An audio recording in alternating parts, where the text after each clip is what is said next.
না দাদু, একদমই না। এই মেয়েটাকে আমি বাড়ির মধ্যে ঢুকতে দেব না। তুমি যদি আমার কথা না মানো তবে আমিও বাড়ির ভেতরে যাব না।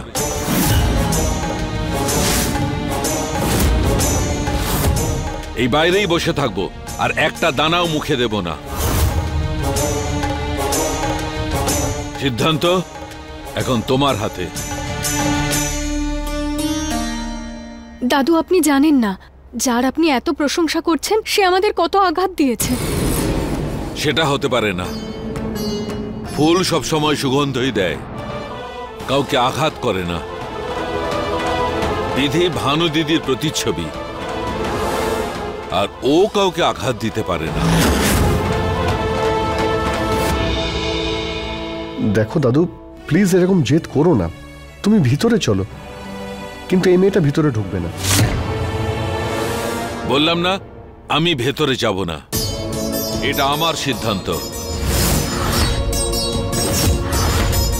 ও যদি বাড়িতে স্থান না পায় তবে দাদুকে চিরকালের মতো হারাবার জন্য তৈরি থেকো।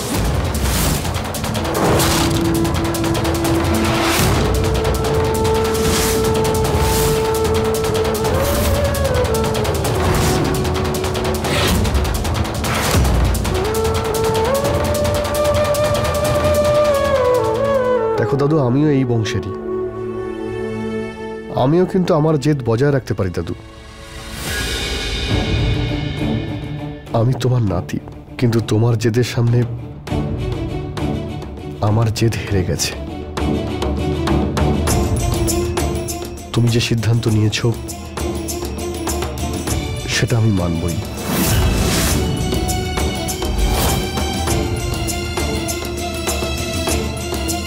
আমার বিশ্বাস ছিল আবির, তুমি আমার কথা অমান্য করবে না। বৌমা, বৌমার গৃহপ্রবেশের ব্যবস্থা করো। হ্যাঁ বাবা, যেমনটা আপনি চাইবেন।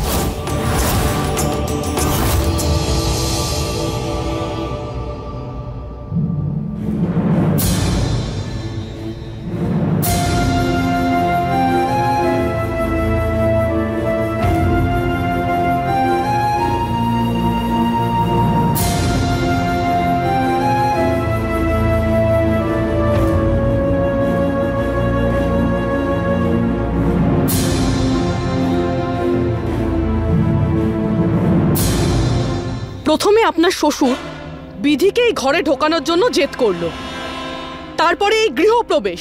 আপনি আবিরকে কেন আটকালেন না এইসব করার হাত থেকে? আর আমাকেও কিছু করতে দিলেন না কেন? কারণ আমি ভীষণ ভালোভাবে জানতাম যে আবির বাবার কথা কিছুতেই অমান্য করবে না। আমরা সবাই তো চেষ্টা করে দেখলাম, তাই না, যাতে ওই মেয়েটাই বাড়িতে ঢুকতে না পারে। কি লাভ হলো? আমরা তো ব্যর্থ হলাম, তাই না? আর এখন বিধি বাধ্য করবে ওর কথা মতো চলতে। বাবা ওর সঙ্গে রয়েছেন, তাই আমাদের ভালো এটাতেই হবে যে বাবার হুকুম অমান্য না করা। আর এমনিতেও এতে খারাপের কি আছে? কি মা, এতে খারাপ কোথায়? ওই মেয়েটা বিধি আবিরের বউ হবে, এই বাড়িতে ও রাজত্ব করবে, আবিরের সাথে থাকবে, আপনি এটা মেনে নিচ্ছেন? কতদিন?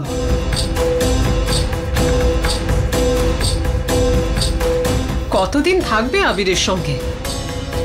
আপনারা দুজনে একটা কথা ভুলে যাচ্ছেন, ওই মেয়েটা অসুস্থ, স্টেজ 4 ক্যান্সারের মারণ অসুখ আছে। মাতৃশালা, কেন তুমি শুধু শুধু ওকে নিয়ে চিন্তা ভাবনা করছো? ওর অসুস্থতা নিয়ে ওকে থাকতে দাও। ওর মৃত্যুর কারণ হবে ওর এই রোগ, আর তারপরে তুমি আর আবির সারা জীবনের মতো এক হয়ে যাবে। ব্যাস, ততদিন পর্যন্ত আমাদের শান্তভাবে চুপচাপ থাকতে হবে।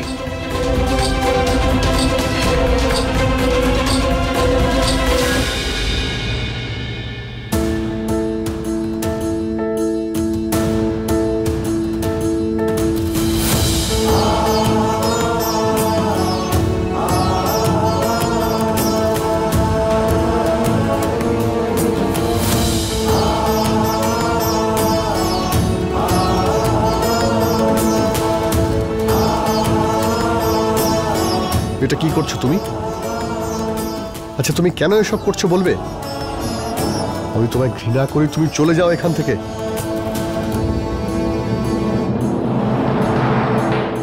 গৃহপ্রবেশের সব আয়োজন হয়ে গেছে, আপনিও চলুন না সঙ্গে। খুব ভালো, এত কিছু হওয়ার পরেও তুমি আমাকে বলছো আমাকে ভিতরে যেতে। তোমার কি মনে হচ্ছে দাদুর কথা মেনে নিয়েছি মানে আমি তোমাকে ভালোবাসবো? সেটা একদমই সম্ভব নয়। আর দাদু যেহেতু আমাকে বলেছেন, সেই জন্যই তোমাকে ভিতরে আসতে দিয়েছি। কিন্তু তুমি যতই চেষ্টা করো না কেন, যা করার করো, কিন্তু আমি তোমাকে স্ত্রী বলে মানব না, কোনোদিনও না। আমার জীবনের সবকিছু, আমার ভালোবাসা আর আমার জীবন হলো শুধু ত্রিশালা। যাও এখান থেকে।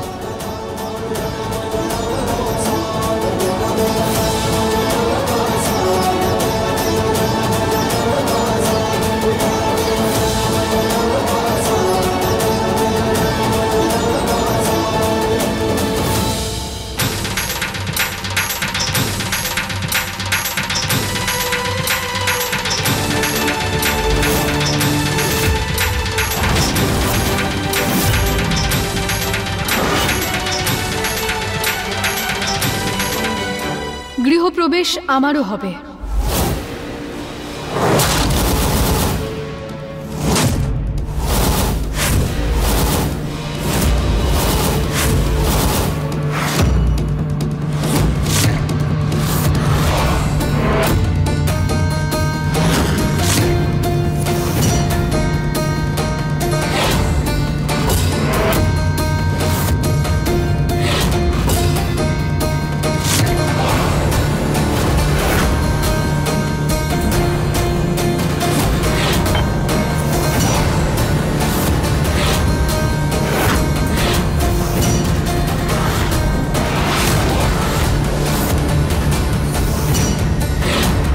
এটা তুমি কি বলছো ত্রিশালা? বসুন্ধরা দিদি বোঝান মেয়েকে, ওর কিন্তু বিয়ে হয়নি আবিরের সঙ্গে। বিয়েটা কি? দুটো মানুষের সম্মতি, তাই তো? একসাথে থাকার, জীবন একসাথে কাটানোর। আবির আর আমার মধ্যে সেই সম্মতি আছে। বাকি আর কে কি ভাবছে তাতে আমাদের কিছুই যায় আসে না। আমি যেদিন এ বাড়িতে পা রেখেছিলাম, আমি সেদিনই মেনে নিয়েছি যে আমি আবিরের স্ত্রী।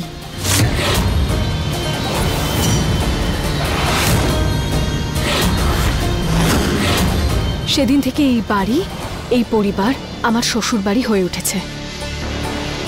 সেই জন্য গৃহপ্রবেশ আমারও হবে।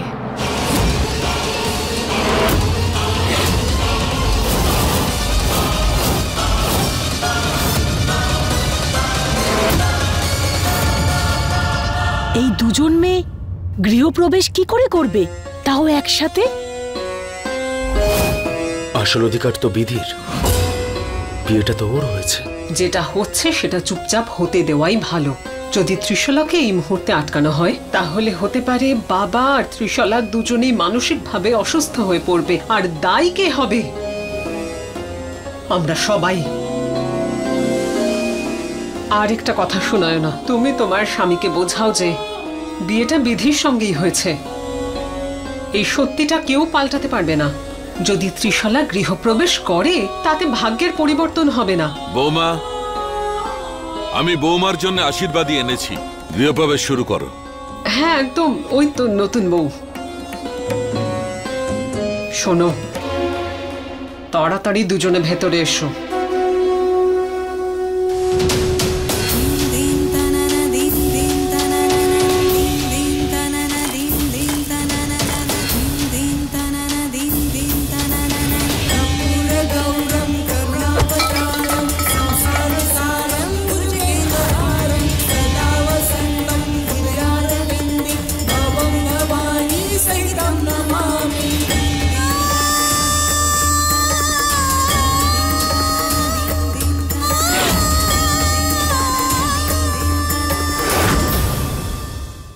अपने पसंदीदा शो के फुल एपिसोड देखने के लिए अभी डाउनलोड करें दंगल प्ले ऐप।